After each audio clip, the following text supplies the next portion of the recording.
Olá, meus amigos! E aí? Vamos continuar nossa série de vídeos sobre sintaxe? Então, nesse segundo vídeo de sintaxe, eu continuo com o conteúdo naquele nosso ritmo, com calma e tranquilidade, porque tudo vai dar certo. Bacana? Então, vamos à nossa tela e eu converso com você novamente sobre sintaxe. Sintaxe aula 2, Hugo. Então, vamos lá.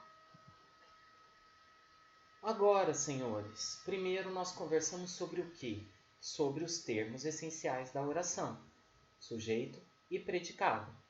Agora passaremos aos termos relacionados ao verbo, objetos, adjuntos adverbiais e agente da passiva.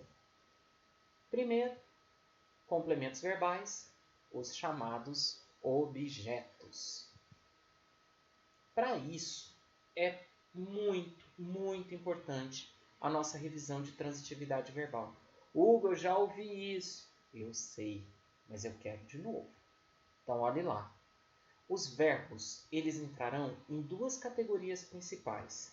Primeiro, verbos intransitivos, depois, verbos transitivos.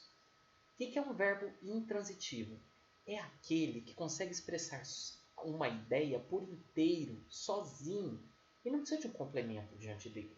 Então, quando eu digo para você, a bolsa caiu hoje. A bolsa caiu.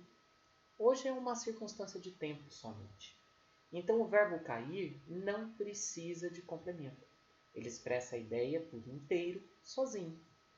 Já os verbos transitivos, que são os verbos que transitam, que continuam, precisam diante dele de um complemento. Quando eles precisam de um complemento sem preposição, eles são transitivos diretos. Eu adquiri novos hábitos. Novos hábitos está completando o verbo adquirir e não tem uma preposição aqui. Então, adquirir é um verbo transitivo direto. Verbos transitivos indiretos são aqueles que diante deles precisam de um complemento e esse complemento começará com uma preposição. Eu gosto de doces amargos. Isso não faz muito sentido, né? Mas veja só, se eu gosto de algo. De quê? De doces amargos. Então, o verbo gostar precisa de complemento com a preposição de. Então, ele é um verbo transitivo indireto. E existem aqueles que são verbos transitivos que aceitam dois complementos diante deles, diretos e indiretos. Eu prefiro cinema à música, por exemplo. O verbo preferir aceita um primeiro complemento, cinema, e um segundo, a música. Então, eu prefiro uma coisa à outra, dois complementos, um sem preposição e um com preposição. Verbos transitivos diretos e indiretos. Aí eu te peço mais uma coisa. Preste atenção aqui em mim. Eu tenho que te contar assim. Há verbos que, dependendo do contexto, terão uma transitividade diferente. Podem pedir diferentes preposições ou deixar de pedir preposições. Mas isso nós vamos estudar na nossa aula de regência. Regência verbal e regência nominal. Então, por hora, basta nós sabermos que existem verbos intransitivos e verbos transitivos. Os transitivos podem ser diretos, indiretos, diretos e indiretos. Feito? E aqueles outros que têm mais de uma transitividade, vai chegar a hora deles. Não fique ansioso ou ansiosa. Tranquilo?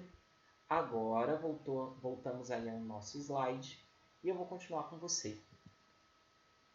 E o nosso primeiro termo aí relacionado ao verbo é o objeto, ou os objetos, como eu coloquei aqui no slide, que são os complementos verbais. Os objetos diretos são aqueles que não são iniciados por preposição. Eu peguei exatamente o mesmo exemplo para que você observe. Então, eu adquiri o quê? Novos hábitos. Novos hábitos é o complemento do verbo adquirir. Então, novos hábitos aqui é o nosso objeto. Como não tem preposição, esse objeto é um objeto direto. O exemplo agora aqui abaixo. Eu gosto de doces amargos. de doces amargos está completando o verbo gostar e é iniciado por uma preposição. Então, de doces amargos é um objeto indireto. E aí você acabou de olhar comigo os complementos verbais e a maneira como eles completam os verbos e são classificados. Tranquilo? Os objetos podem ser substituídos por pronomes oblíquos.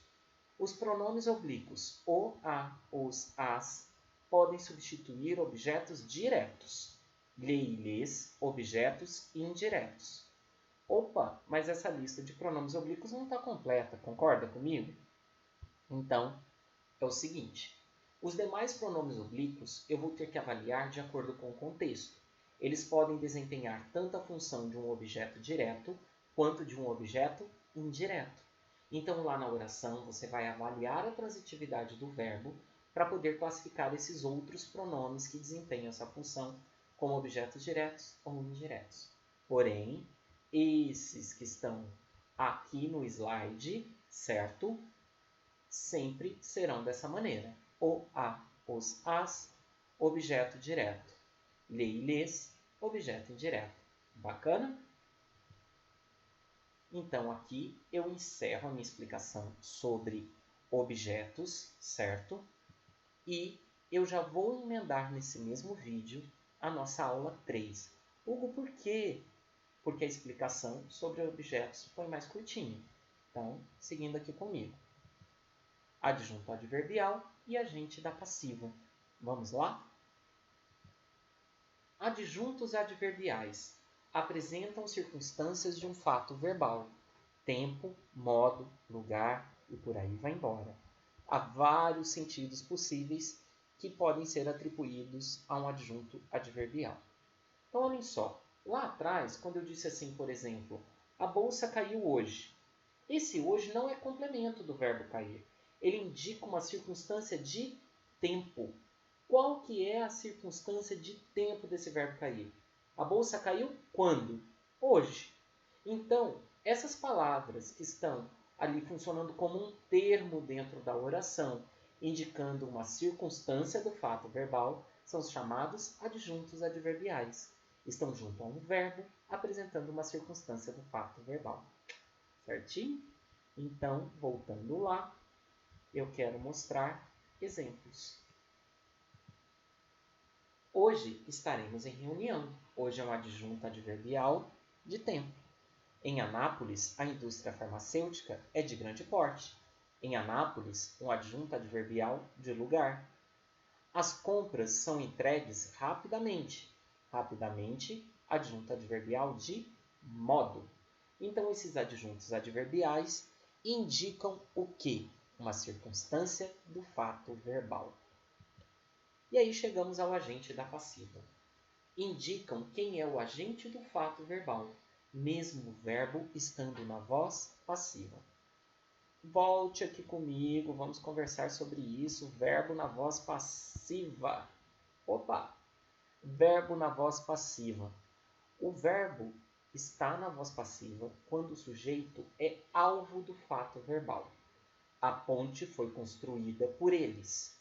Então, a ponte é o sujeito e sofre a ação de ser construída. Só que eu quero te dizer quem construiu a ponte, mesmo o verbo estando na voz passiva. Então, eu tenho um termo disponível aí na estrutura da nossa língua chamado agente da passiva. É aquele que age quando o verbo está na voz passiva. Tranquilo? Então, lá no slide outra vez. E vamos a um exemplo. A rua foi invadida pelos cães. Veja que aqui o sujeito é a rua e sofre a ação de ser invadida. E foi invadida por quem? Ou pelo quê? Pelos cães. Então, pelos cães é o agente da passiva nessa oração. Os documentos foram entregues por mim. Aqui o sujeito é os documentos que sofrem a ação do fato verbal. Foram entregues. Mas quem praticou a ação? Eu pratiquei a ação. Então, por mim, é o nosso agente da passiva. Tranquilo? Me acompanhando aí? E eis que essa nossa aula chega ao final. Como eu disse, estou trabalhando com porções bem menorzinhas aí você absorve, vai fazer exercício, certo? E aí a gente passa para o próximo capítulo de sintaxe. Bacana? Inclusive, nesse vídeo, tivemos a aula 2 e a aula 3. Bacana, pessoal? Então, até o próximo vídeo. Bons estudos. Cuide-se, higienizando as mãos, cumprindo isolamento, e vai dar tudo certo. Um abraço, pessoal. Saudades de vocês.